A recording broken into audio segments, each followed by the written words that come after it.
When people get the idea that they want to start a hobby farm, they always think animals, but that's not your only option. Don't get me wrong, animals are great, but they're a ton of responsibility. What I prefer to do is fruit trees.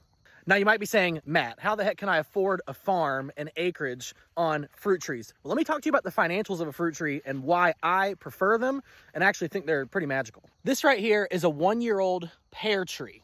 Now you can tell it's a pear because of the shape of the leaves, and pears are really easy to grow, especially in the South. They grow like a weed. You can see this one's already 7 feet, 8 feet tall, and I just planted it in the spring. And so this one pear tree will grow with some occasional pruning in the winter, and it will produce 50, 100, 200 pounds of pears in any given year. And so because I do permaculture, I always account 20 to 30% going to waste.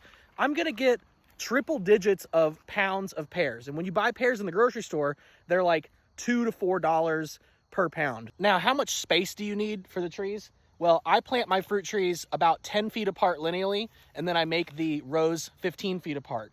And if you're doing permaculture, every third tree you want to be a nitrogen fixer so that you never have to fertilize those trees. If you'd like to learn about these magical nitrogen fixer trees, let me know and I'll make another video. Once you get the orchard established and mulched and planted, it kind of just does its thing every year. Maybe you fertilize, maybe you handle the bugs and the pests, maybe you do mulch, but honestly, it's a pretty awesome financial model. If you've got a farm with animals, you might consider planting out a ½ acre or an acre block of fruit trees. It's a pretty solid way to even out your income, and it's a great way to connect with the community.